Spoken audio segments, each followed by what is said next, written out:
اسے لگا کہ شاید دروازہ لاک ہو گیا ہے۔ اس نے چابی نکالی اور اسے کھولنے کی کوشش کرنے لگا، لیکن چابی اندر جاتے ہی تنکے کی طرح ٹوٹ گئی۔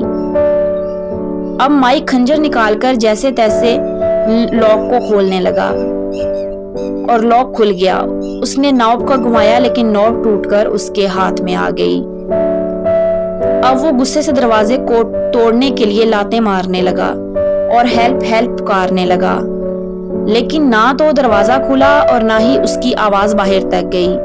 تبھی مائک نے کی ہول سے جھانکا تو اسے اپنی ہی آنکھ نظر آئی۔ مائک ڈر کر پیچھے ہٹا اور کھڑکی کی طرف بھاگا اور آوازیں لگانے لگا، ہیلپ ہیلپ، لیکن ٹریفک کے شور میں اس کی آواز دب کر رہ گئی۔ اتنے میں اس نے سامنے والی کھڑکی میں ایک آدمی دیکھا جو کہ خوش قسمتی سے اس کی بات سمجھ گیا۔ وہ اٹھ کر کھڑکی کے پاس آ گیا۔ مائک نے اشارہ کیا کہ وہ پولیس کو بلائے، لیکن وہ آدمی مائک کی طرح کی حرکتیں کر کے اس کی نقل اتارنے لگا۔ مائک بہت پریشان ہو گیا۔ مائک اندھیرے کی وجہ سے اس کی شکل نظر نہیں آ رہی تھی۔ مائک نے بہت کوشش کی اس کو اپنی بات سمجھانے کی، لیکن وہ نہیں سمجھ پا رہا تھا۔ اب مائک نے دیکھنے کے لیے لیمپ اٹھا کر اپنی طرف دیکھا تو سامنے والے آدمی نے بھی ایسا ہی کیا۔ یہ دیکھ کر مائک کے ہوش اڑ گئے کہ وہ آدمی اسی کا ڈپلیکیٹ تھا۔ مائک نے دیکھا اس کے پیچھے ایک ہتھوڑے والا آدمی کھڑا ہے جو کہ اس کے سر پر وار کر رہا ہے۔ مائک نے بھی پیچھے مڑ کر دیکھا تو وہ آدمی اس کے بھی پیچھے کھڑا تھا اور پے در پہ وار کرنے لگا۔ وہ کسی طرح بچ کر بھاگ کر کونے میں دبک کر آنکھیں بند کر کر بیٹھ گیا۔ جب آنکھیں کھولی تو اس کی جان میں جان آئی کیونکہ وہ آدمی اب وہاں نہیں تھا۔ مائک بہت زیادہ پریشان ہو چکا تھا۔ مائک اب اٹھ کر کھڑکی کے پاس آیا اور لیمپ اٹھا کر کھڑکی کے نیچے پھینکنا چاہا تاکہ وہ نیچے گرے تو کسی کا دھیان اوپر آئے اور پولیس کو بلائے، لیکن یہ دیکھ کر وہ حیران رہ گیا کہ لیمپ آدھے راستے میں جا کر ہوا میں ہی غائب ہو گیا۔ اب مائک بہت زیادہ پریشان ہو گیا۔ اسے سمجھ نہیں آ رہی تھی کہ اس کے ساتھ ہو کیا رہا ہے۔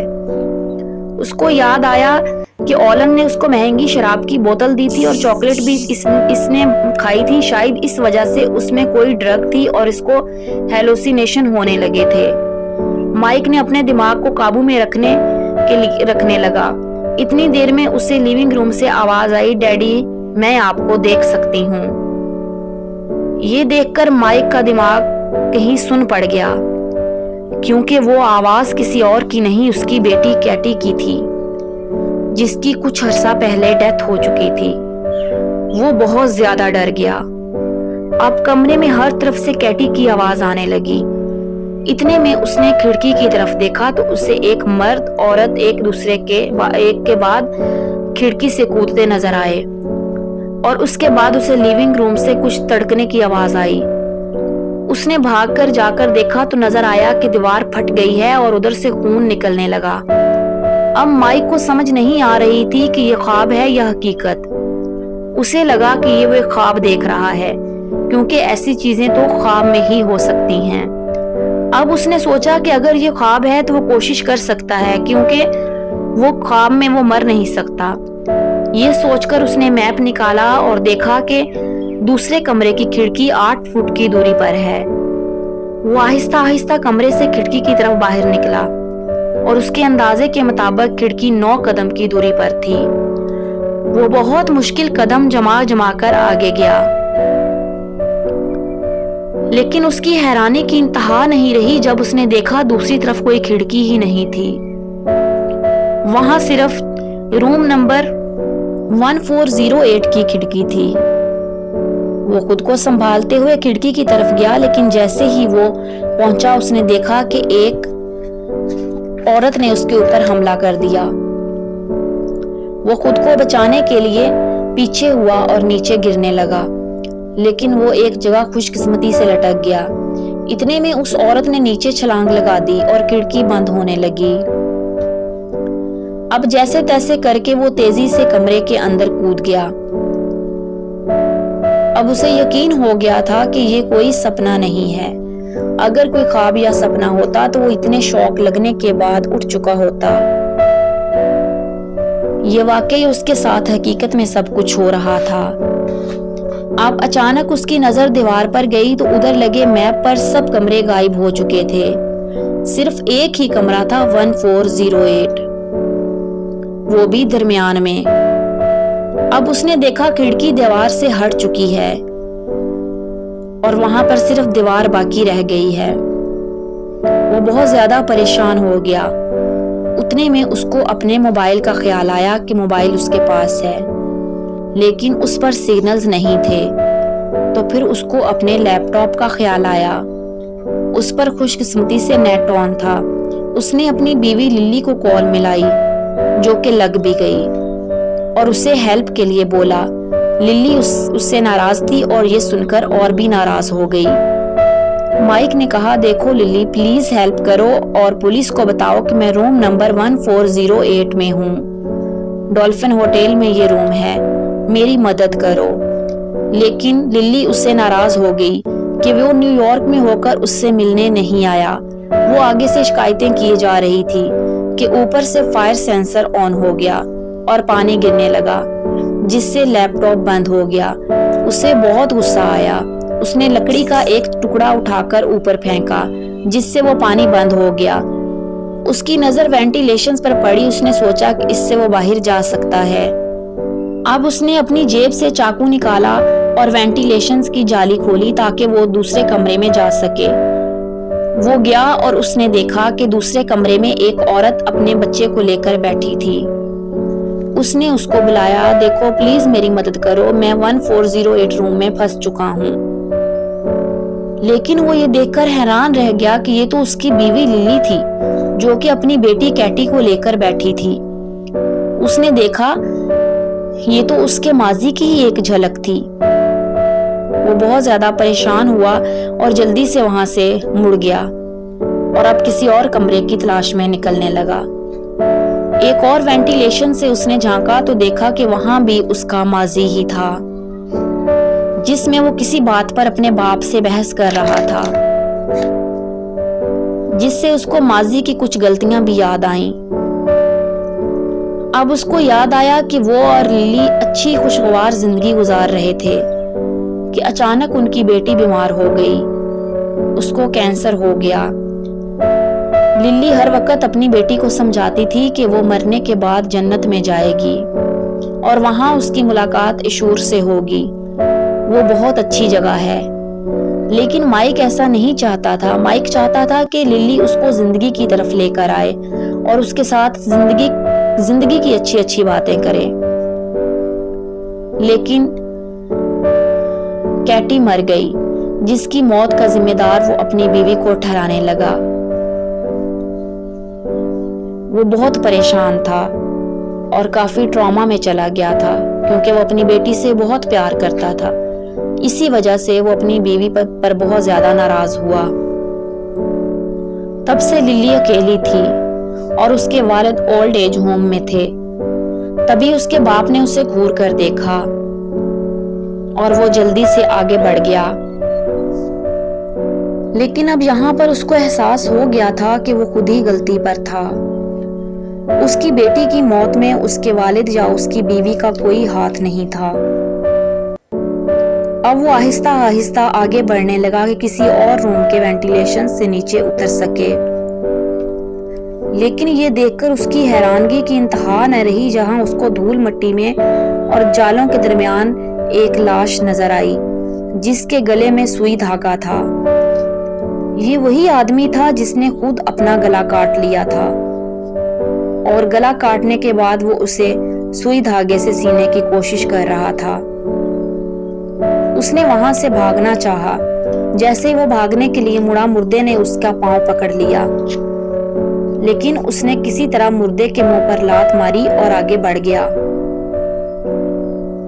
اب اس نے آگے جس کمرے کا وینٹیلیشن نظر آ رہا تھا اس میں چھلانگ لگا دی، لیکن بدقسمتی سے وہ اسی کمرے 1408 میں جا گرا۔ اب اسے کچھ سمجھ نہیں آ رہا تھا۔ اب وہ پھر سے شراب پینے کا سوچنے لگا۔ اب اس نے فریج کھولا، لیکن یہ دیکھ کر اس کی حیرانگی کی انتہا نہ رہی کہ فریج میں سنیکس اور شراب کی بوتلوں کی بجائے وہاں اولن کھڑا نظر آ رہا تھا۔ مائک بہت پریشان ہو گیا اور اب اسے سمجھ نہیں آ رہی تھی کہ وہ کیا کرے۔ اولن اس کو کہہ رہا تھا کہ دیکھا تمہیں کہا تھا نا، بھوت پریت ہوتے ہیں اور ایشور بھی ہوتا ہے، کیا اب بھی تم اس پر یقین نہیں رکھتے؟ یہ دیکھ کر مائک کو اور غصہ آیا اور مائک کو سمجھ آ گئی کہ یہ سب اولن کی ہی چال ہے، اور مائک نے کہا دیکھا میں نے کہا تھا نا یہ سب تمہاری چال تھی۔ وہ اس کو بولنے لگا لیکن اصل میں تو وہ صرف فریج کو بول رہا تھا۔ کافی زیادہ بولنے کے بعد وہ شراب پی کر واپس آیا اور اس نے کہا ٹھیک ہے میں مان لیتا ہوں کہ بھوت پریت اور ایشور ہوتے ہیں۔ تو اب اس نے بائبل اٹھائی اور پڑھنے لگا، لیکن بائبل کے سارے صفحات کورے صاف ہو چکے تھے۔ اب اسے پھر وہ وقت یاد آتا ہے جب اس کی بیٹی بیمار تھی اور اس کی بیوی اسے کہہ رہی تھی کہ تم ایشور کے پاس چلی جاؤ گی، اور اس وجہ سے اس نے اپنی بیوی سے بہت زیادہ جھگڑا کیا تھا۔ وہ چاہتا تھا کہ اس کی بیٹی زندگی کی طرف لوٹے، لیکن اس کی بیوی اسے مرنے کی طرف لے کے آ رہی تھی۔ اب اسے احساس ہو گیا تھا کہ اس نے بہت غلط کیا۔ وہ یہی باتیں صوفے پہ بیٹھا سوچ رہا تھا کہ اسی پل کمرے میں ٹھنڈ اتنی زیادہ بڑھ گئی کہ ہر طرف برف جمنے لگی۔ وہ ایک چادر لے کر کونے میں بیٹھ گیا اور کمرے کی چیزیں جلانے لگا کہ کچھ گرمائش مل سکے۔ اب اچانک اس نے دیکھا اس کے لیپ ٹاپ سے آواز آنے لگی جس میں اس کی بیوی للی تھی۔ اس نے کہا کہ اس نے پولیس کو بھیجا تھا لیکن روم نمبر 1408 میں کوئی نہیں تھا، لیکن وہ چلا کر کہنے لگا کہ میری مدد کرو میں یہیں پر ہوں، یہاں پر کوئی نہیں آیا۔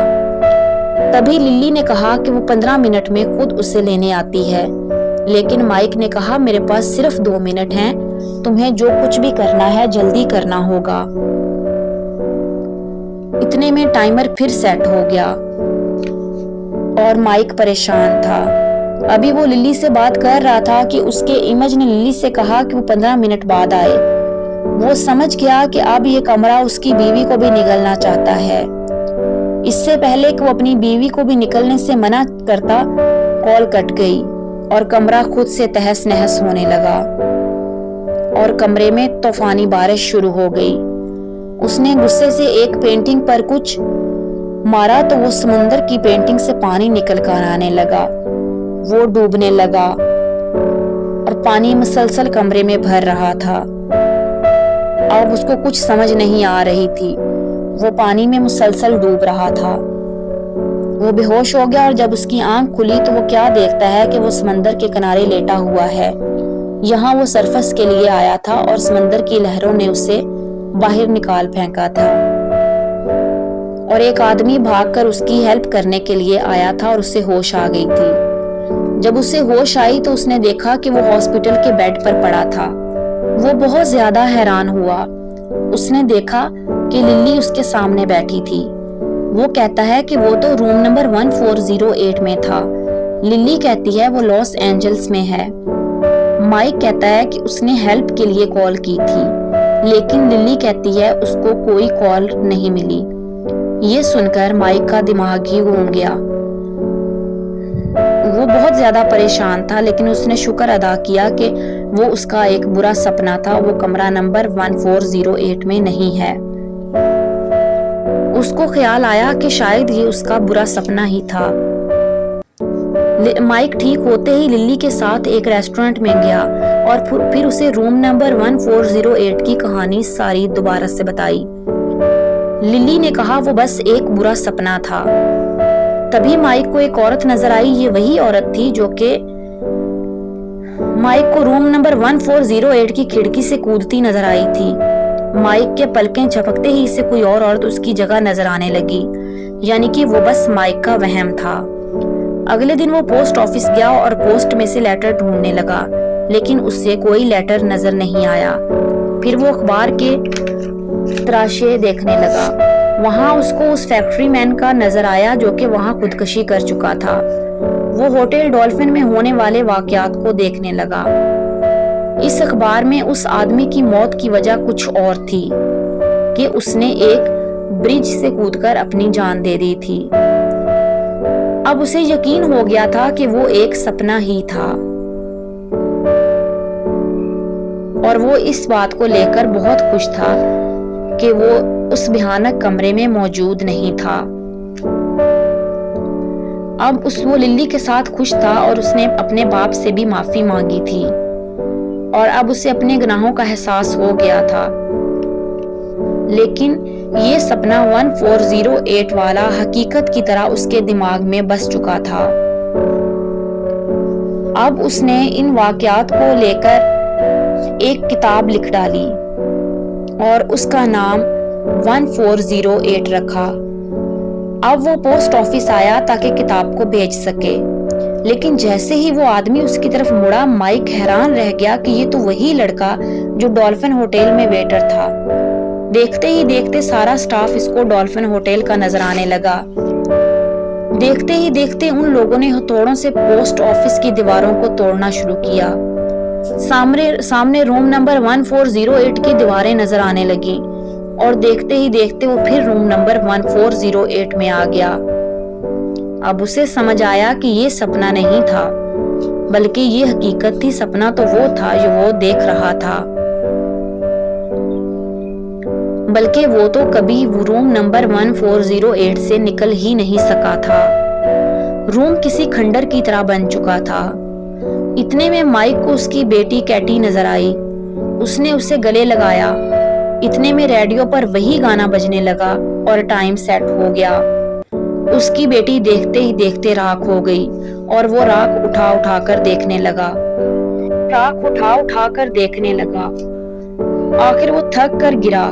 اس نے دیکھا ٹائم پھر سے سیٹ ہو گیا ہے، اور اچانک کمرے کی ہر چیز ٹھیک ہونے لگی۔ یعنی وہ روم نمبر 1408 سے نکل ہی نہیں پایا تھا۔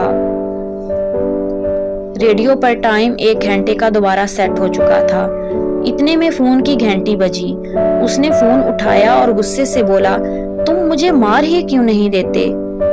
آگے سے جواب آیا، سر ہم اپنے ہر گیسٹ کو 2 چوائس دیتے ہیں، یا تو آپ ہماری ہر گھنٹے بعد سروس لے سکتے ہیں، یا پھر ایکسپریس چیک آؤٹ سروس سے چیک آؤٹ کر سکتے ہیں۔ اس نے ریسیور ٹیبل پر ہی رکھا اور آگے لیونگ روم میں آیا۔ یہاں اسے پھانسی کا پھندا نظر آیا۔ اب وہ سمجھ گیا تھا کہ چیک آؤٹ کا مطلب مر کر نکلنا ہے، ہمیشہ کے لیے دنیا اور یہ کمرہ چھوڑنا۔ اب مائک کو سمجھ آ چکا تھا کہ اس کمرے میں کوئی بھوت پریت یا شیطان نہیں ہے، بلکہ یہ کمرہ خود ہی ایک شیطان ہے جو انسان کو اس کی ماضی کے کیے گناہوں اور غلطیوں کو یاد دلاتا ہے، اور احساس جرم دلا کر اس قدر تڑپاتا تھا کہ کوئی بھی اپنی جان خود ہی لے لے۔ یہ کمرہ 2 راستے دکھاتا تھا کہ یا تو ہر گھنٹے بعد سروس لے کر تڑپتے رہیں، یا پھر خود اپنی جان لے لیں۔ یہی وجہ تھی کہ اس کمرے سے آج تک کوئی زندہ نہیں بچا تھا۔ اتنے میں مائک نے سامنے دیکھا تو اس کو اس کی اپنی لاش پھندے سے لٹکی نظر آئی۔ مائک کچھ سوچ کر فون کے پاس آیا اور کہا کہ وہ چیک آؤٹ تو کرے گا، لیکن اپنے طریقے سے۔ یہ کہہ کر اس نے فون رکھ دیا۔ اتنے میں دوبارہ فون کی گھنٹی بجی۔ مائک نے فون اٹھایا اور آگے سے آواز آئی کہ معاف کرنا سر، میں بتانا بھول گئی کہ آپ کی وائف کی کال آئی تھی کہ وہ 5 منٹ میں اس کمرے میں آ رہی ہیں۔ مائک نے کہا، دیکھو تمہیں جو کرنا ہے میرے ساتھ کرو۔ اتنے میں فون کا ریسیور پگھلنے لگا۔ مائک نے کچھ سوچتے ہوئے شراب کی بوتل اٹھائی اور صوفے پر آ کر بیٹھ گیا۔ اس نے اپنے رومال کو پھاڑ کر شراب کی بوتل میں ڈال دیا اور اس سے ایک بم تیار کر لیا۔ پھر مائک نے کہا کہ میں نے زندگی میں اپنے بارے میں ہمیشہ سوچا اور میں سیلفش رہا، لیکن میں اب کسی اور کو اس کمرے کا شکار نہیں ہونے دوں گا۔ میں تو مروں گا ہی، لیکن یہ شیطانی کمرہ بھی نہیں چھوڑوں گا۔ یہ سوچ کر مائک نے وہ بم بیڈ روم کی طرف پھینک دیا اور وہ جلنے لگا۔ مائک آرام سے بیٹھ کر سگریٹ پینے لگا۔ دوسری طرف اس کمرے میں آگ لگنے کی وجہ سے افراتفری پھیلی ہوئی تھی۔ اتنے میں مائک کی وائف للی بھی وہاں آ جاتی ہے وہ فائر بریگیڈ والوں کو کہتی ہے کہ پلیز کسی طرح اس کے ہسبینڈ کو ریسکیو کریں۔ اتنے میں ایک زوردار دھماکہ ہوا اور کمرہ سارا جل گیا اور کمرے کے ساتھ مائک بھی موت کو پیارا ہو گیا۔ اس کے ساتھ ہی کمرے کے باہر لکھا نمبر 1408 بھی خود ہی پگھلنے لگا، جس کا مطلب تھا کہ وہ کمرہ ختم ہو چکا ہے۔ کچھ دن بعد مائک کو دفنانے کے لیے لے گئے۔ اس کی بیوی للی نے مائک کو اپنی بیٹی کیٹی کے ساتھ ہی قبر میں دفن کیا۔ اس کے بعد للی وہاں سے جانے لگی کہ اتنے میں اولن اس کے پاس آیا اور کہا تمہارے ہسبینڈ کی موت ضائع نہیں گئی، اس کی بدولت اب اس کمرے میں کوئی نہیں مرے گا۔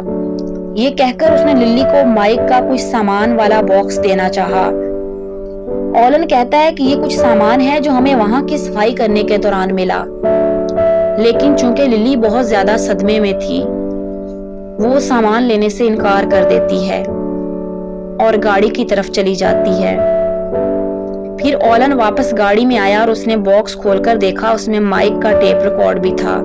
وہ کھول کر دیکھتا ہے، اتنے میں اس کو کیٹی کی آواز آتی ہے جو اپنے باپ کو بلا رہی ہوتی ہے۔ یہ دیکھ کر اچانک اولن نے دیکھا کہ پچھلی سیٹ پر مائک بیٹھا ہوا ہے۔